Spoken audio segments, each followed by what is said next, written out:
This is Sybert signing into Kane's Wrath on the map, Tournament, Odyssey, and kicking it on the left side as the yellow GDI. This is AsianinNorway. Are they actually an Asian in Norway? That remains to be seen. But in the top right-hand corner, as the orange nod, this is Syncoub. Syncoub? Maybe we'll just call them Sync for now. Rifleman squads heading through the middle of the map, and a couple of militant squads not going for the scout, just hanging out near the MCV. That may not turn out too well for the 2 militant squads versus the 4 rifleman squads. This is an older replay, release 15 of 1.02 plus. So it has been a little while. It's not an R16, but I'm going through the backlog of emails and pulling stuff out that people sent to me over the course of 2020 that I haven't yet gotten to. Militants trying to jump on those rifleman squads, but ultimately the riflemen, of course, prevail. Not so much against the buggy as that heads on over, and the second refinery gets dropped. Everything looking pretty everything looking pretty bog standard between these two for a GDI versus Nod on Tournament Odyssey. Of course, both players grabbing both of their Tiberium spikes, and as you saw, AsianinNorway trying to get a little bit of a scout off, splitting up those rifleman squads, and the buggy for Sync going to be heading to the south, eventually making his way across the map to see exactly what is what and what is going on. MCVs on the move towards their expansion. Again, the timing's almost identical between these two players. Straight up macro-oriented play from both of them. And AsianinNorway did manage to get the rifleman squad into the base, but Sync did use the force move through the foxhole to run them over, so cleans up that scouting squad very nicely there with a harvester. Harvester's somehow the most deadly unit in the game, it seems. Nothing will stop the harvester from killing some people instead of harvesting Tiberium. It's been true pretty much since the dawn of Command & Conquer.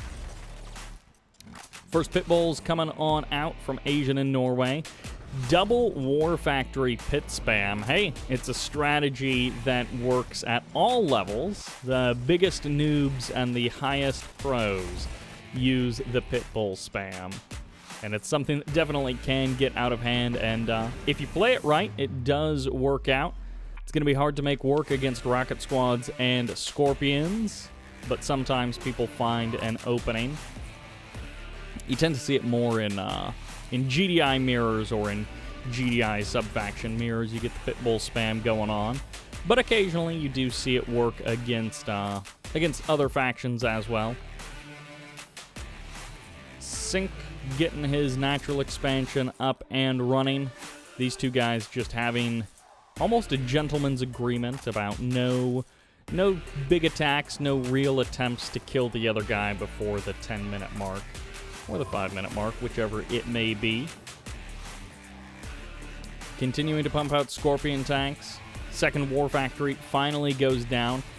Even an extra Shredder turret coming out from Sync, which might be a little bit of over-preparedness, but we'll see if that Shredder turret actually does anything, or if it just wards away a single rifleman squad, which isn't necessarily worth it.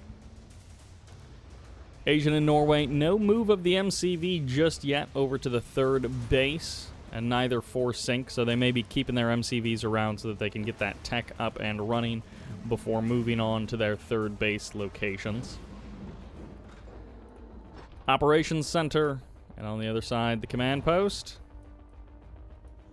Nah, maybe it's just a little bit late. Pit bulls poke in, take a couple of shots at the harvesters, and then back on out for AsianinNorway. Couple of Predator tanks here on the right side of the map in that third base location, and the MCV is on the move, of course, after the command post goes down, after that AP ammo has been started.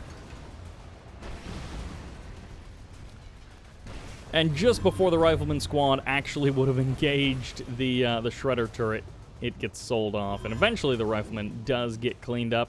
There's the scan going down just a moment ago from AsianinNorway. So he did most likely see the Venoms. He sees the aircraft have entered the field, and he's going to need something to deal with these Scorpion tanks and to deal with these Venoms. Of course, Pit Bulls and Predators will do the job if they are in the right location.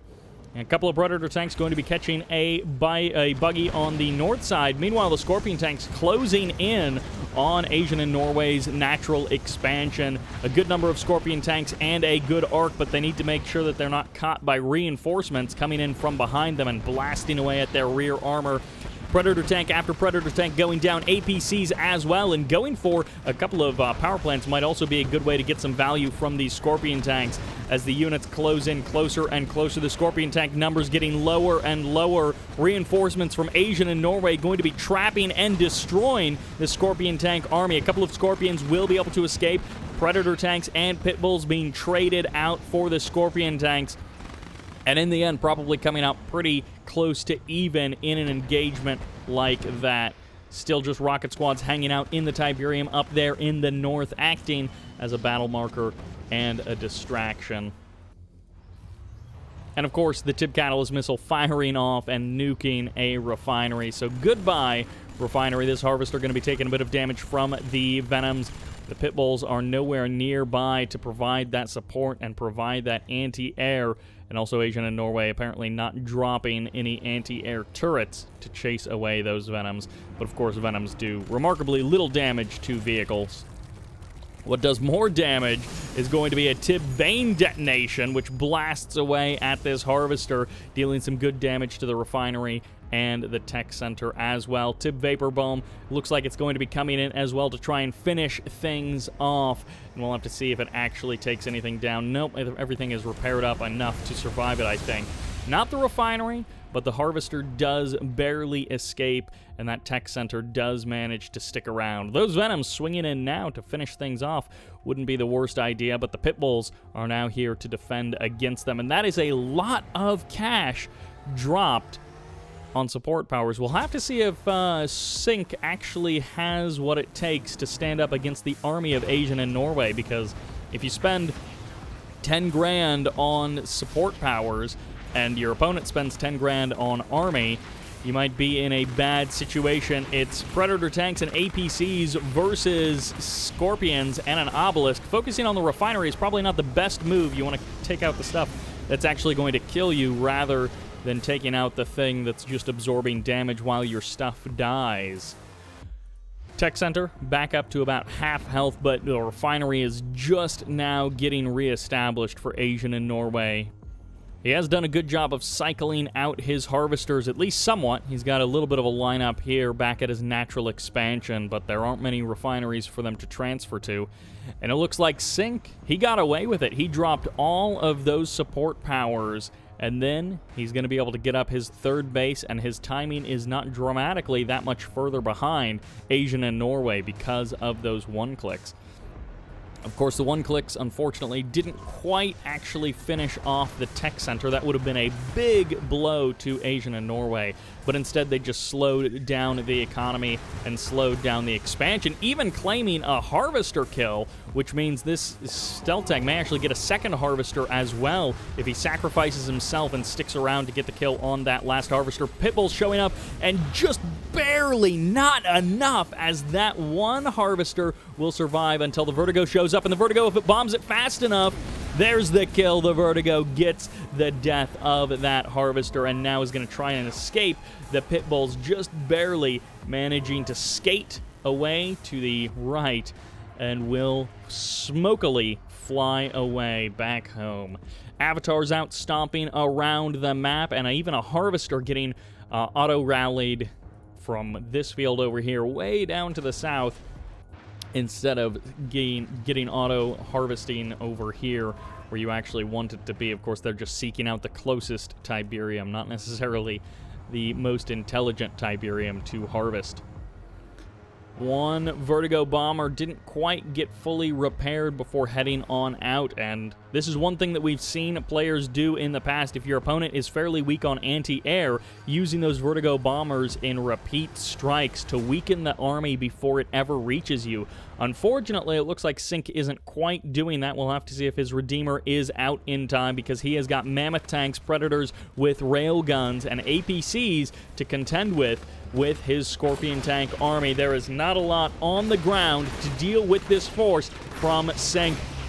Double Obelisk Vertigo is going to be coming in, laying those bombs, blowing up the Predators, but the Redeemer Engineering Facility goes down the stealth field on top of the Avatar, going for the crush. A great move by Sync, but it gets revealed by the scan, and a second Avatar going down as well. Reinforcements from AsianinNorway, and the Predator tank Railgun Mammoth army is just way too powerful for that little number of Scorpions. Yeah, you needed maybe 10 more Vertigo bombing runs to really clean up this army before it got to your base. Now a lot of infrastructure damage will be done, but in between the Venoms and the Vertigos, can he do something here? Pitbull's now going to be showing up to try and deal with the Venoms, to deal with the Vertigos. But where are the reinforcements for Sync? Does he have anything else coming in? It looks like the answer is no. Is MCV under threat? This is one of 2 MCVs, I do believe. He's going to have a second one up on that high ground. Yeah, at his third base location. He's rebuilt his operations center up there, and he managed to get away without too great of losses. He did some pretty heavy damage, not necessarily critical damage, but some pretty heavy damage to the army of AsianinNorway, and he himself escaped without too many army losses. This next attack, without a Redeemer Engineering Facility, without the Tier 3 tech, he's going to have a hard time getting something up and running, but maybe he can get back up to that Tier 3. He's actually going to go straight into more infantry upgrades and try and go that route, which, hey, man spam has worked in the past. Maybe it can work here for Sync. Mammoth tank numbers continuing to grow. Predator tank numbers continuing to go. Vertigo bombers coming in. Great strike by Sync, getting in an extra bombing run just to make sure that he's keeping those tank numbers for GDI nice and low. This is one of those things where the technology is absolutely on the side of AsianinNorway, but let's see if another defense can be pulled out, this time without the obelisks, without the avatars by Sync. He needs a lot of bombing runs, and he probably needs even more rocket squads. He gets the obelisks up, the low power mode takes over, and he's trying to protect his units and his buildings with that stealth field, but it gets eliminated. The harvesters pulled off the line, and this is critical infrastructure. As the power plants go down, the obelisks become useless. And are there enough Vertigo bombing runs to kill this many Mammoth tanks? There may not have been in the history of Kane's Wrath enough Vertigo bombing runs to kill this many Mammoth tanks. AsianinNorway steamrolling over Sync, who had a good run, but at this point may have just lost absolutely everything to the powerful forces of GDI. If Sync pulls this one out, that will be truly amazing, but losing that Tier 3, losing all of those obelisks over on the right side was just, he didn't have anything to stand up against this army as it shows up at his third base.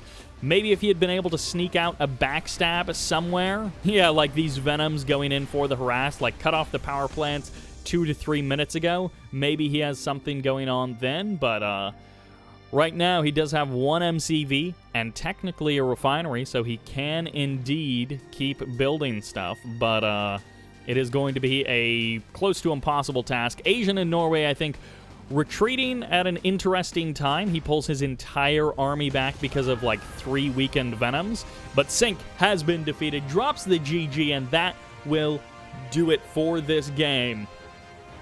Fairly straightforward game. Some nice moves by Sync, some nice attempted moves, rather. And I'm actually kind of surprised the eco-graph was that similar. AsianinNorway trying to get his third base up and running sooner, ended up not actually getting ahead on eco until, you know, really the end of the game, when all of the harvesters got pulled off the line and destroyed. So then, of course, AsianinNorway pulls ahead. But a quick 14-minute game, just a straight-up match from these two guys. So thank you all very much for watching. I hope you enjoyed the bit of action. I think this will go into the rainy games folder, rainy day games folder. That will do it for this game. Thank you all very much for watching, and this is Sybert signing out.